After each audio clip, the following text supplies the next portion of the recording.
तो finally SmackDown हो चुके हैं खत्म। स्मैकडाउन में रॉक ने रोमन रेंज को एक्नॉलेज किया है। उसके बाद रॉक ने कोडी रोड्स और सेथ रॉलिंस को चैलेंज कर दिया है टैग टीम मैच के लिए रेसलमेनिया में। उसके बाद भाई इस स्मैकडाउन में रे मिस्टेरियो की रिटर्न देखने के लिए मिली। तो क्या कुछ हुआ स्मैकडाउन में ये सब बताने वाला हूँ। आप बस इस वीडियो में बन रहे। तो चलिए वीडियो को शुरू करते हैं। मैं हूँ बगा और आप देख रहे हो रेसलडोम।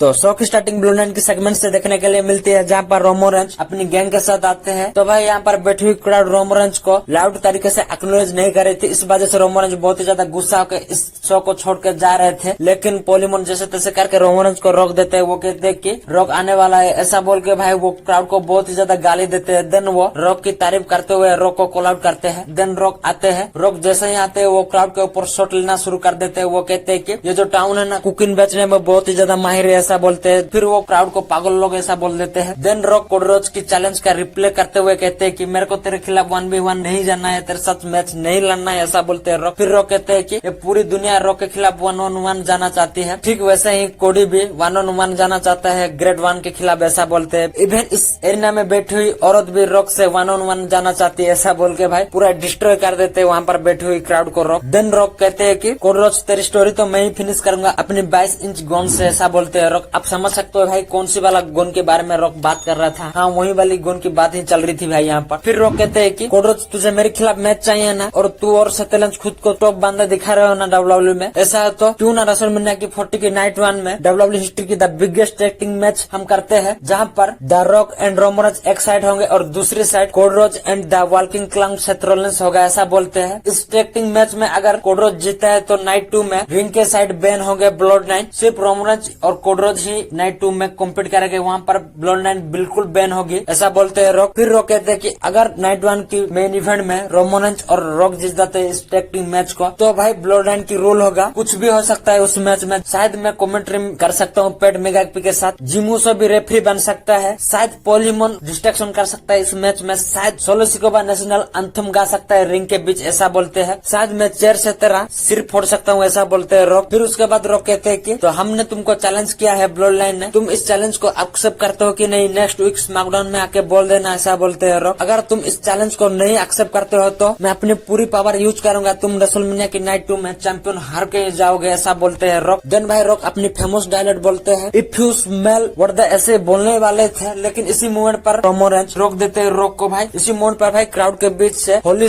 शिट चांट सुनने के लिए मिलती है। देन भाई रोमन रेंज यहाँ पर रॉक को कहते हैं कि मैं फैमिली के लिए कुछ भी कर सकता हूँ, लेकिन मेरे को एक चीज चाहिए, वो है तू मेरे को एक्नॉलेज कर। रोमन रेंज रॉक को बोलते हैं। ये सुन के भाई रॉक मेरे को ये क्या बोल रहा है, ऐसा बोल के भाई रॉक खड़ा ही हो जाते हैं। आप देख सकते हो भाई रॉक का रिएक्शन प्राइजलेस ही था, मतलब लिटरली भाई यहाँ पर रॉक सोचते हुए ही खड़ा हो जाते हैं कुछ मिनट के लिए। फिर उसके बाद रॉक अपनी ग्लास निकालते हैं, कुछ देर खड़ा होते हैं। फिर रॉक कहते हैं कि रोमन रेंज मेरी फैमिली मैं एक्नॉलेज करता हूँ, माय ट्राइबल चीफ, ऐसा बोलते हैं रोमन रेंज को भाई। लिटरली यहाँ पर भाई रॉक एक्नॉलेज करते हैं रोमन रेंज को। रॉक एक्नॉलेज किए, ऐसा क्या ही बोलेंगे भाई, यहाँ पर रोमन रेंज ने एक्नॉलेज करवाया है रॉक को। देन भाई यहाँ पर क्राउड यहाँ पर सोल्ड आउट की चांट लगाना शुरू कर देती है। तो यहाँ पर रॉक गुस्सा होते हुए कहते हैं कि तुम लोग नहीं जानोगे घटिया लोग, ये फैमिली की बात है, ऐसा बोलते हैं रॉक। देन रॉक अपनी वही फेमस डायलॉग बोलते हैं, इफ यू स्मेल, ऐसा बोलते हैं, रुक जाते हैं। फिर वो माइक देते हैं रोमन रेंज को, जहाँ पर बाची कुची लाइन भाई रोमन रेंज बोल के फिनिश कर देते हैं, what the bloodline is cooking. Then भाई सब लोग यहाँ पर ब्लड लाइन की पोज लेते हैं। अब देख सकते हो भाई यहाँ पर रॉक की फिंगर टेढ़ी हुई थी, मतलब लिटरली भाई इसका तो भाई कुछ ना कुछ तो सीन है भाई, नहीं तो थोड़ी ना भाई हर बार रॉक ऐसा ही करेगा टेढ़ी वाला फिंगर। तो उसके बाद भाई ये सेगमेंट एंड हो जाती है। ये सेगमेंट लिटरली भाई 40 मिनट्स का था, बहुत ही ज्यादा लाजवाब था। मैंने तो ऐसे कुछ ठीक भी नहीं बता पाया, लेकिन इस सेगमेंट को आप जब शो में देखोगे तो भाई मजा ही आ जाएगा। ये सेगमेंट बहुत ही ज्यादा लंबा था, इसलिए ट्रिफनी वर्सेस नोएमी का मैच को डब्ल्यूडब्ल्यूई ने काट दिया है। इसलिए भाई इस मैच हमको बहुत ही ज्यादा शॉर्ट मैच देखने के लिए मिला। इस मैच में ट्रिफनी अपनी फिनिशर मून शॉट लगाती है, फिर पिन करके इस मैच को जीत जाती है।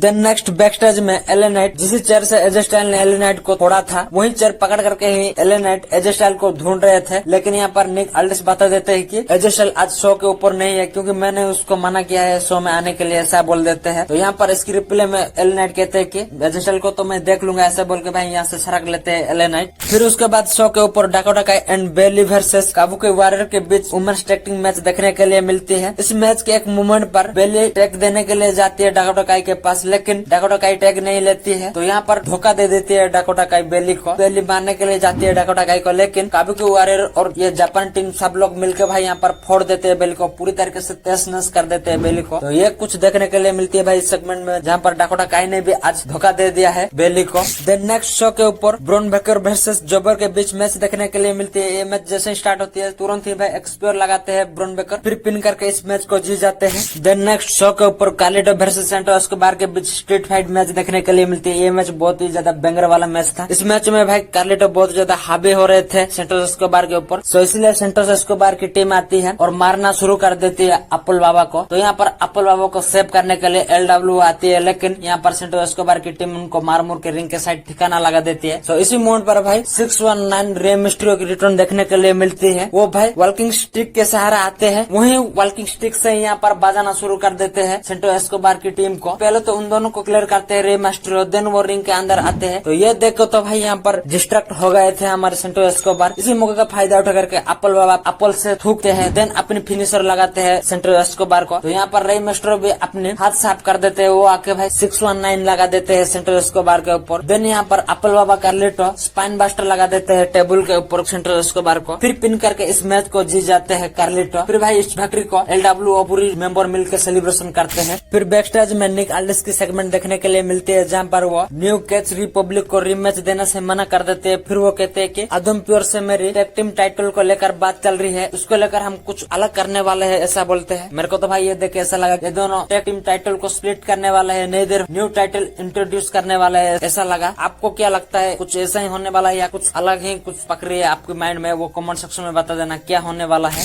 अब बात करते हैं मेन इवेंट के बारे में। मेन इवेंट में रैंडी वर्सेस ऑस्टिन थ्योरी के बीच मैच देखने के लिए मिलती है। इस मैच की रिंग साइड में ग्रेसन वालर होते हैं, फिर एनास्टेबल की साइड में केविन ओवन होते हैं। तो भाई इस मैच में भर भर के ग्रेसन वालर इंटरफेरेंस कर रहे थे, इस वजह से भाई रैंडी ऑर्टन उनको एनास्टेबल के ऊपर पटक के साइड लगा देते हैं। देन अपनी फिनिशर फ्लाइंग आर के वो लगाते हैं ऑस्टिन थ्योरी को, फिर पिन करके इस मैच को जीत जाते हैं। ये मैच खत्म होने के बाद भाई Austin theory and Grayson Walar attack कर रहे थे रैंडी ऑर्टन को। तो यहाँ पर केओ आके पहले तो ग्रेसन वालर को टर्नर लगाते हैं, जहाँ पर वो उड़ते हुए नीचे गिरते हैं। देन भाई रैंडी ऑर्टन ऑस्टिन थ्योरी को आरकेओ लगाते हैं, फिर रिंग में Kevin oven and Randy Orton stand fall करते हैं। फिर उसके बाद भाई रिंग के ऊपर चढ़ के रैंडी ऑर्टन अपनी पोज लेते हैं, फिर ये स्मैकडाउन ऑफर चले जाती है। तो आज का वीडियो बस इतना तक ही थी। अगर आपको वीडियो अच्छी लगे तो वीडियो को लाइक कर देना, शेयर कर देना, उसके बाद चैनल को सब्सक्राइब करके बेल नोटिफिकेशन ऑन कर देना। मिलते हैं अगले वीडियो में, बाय बाय।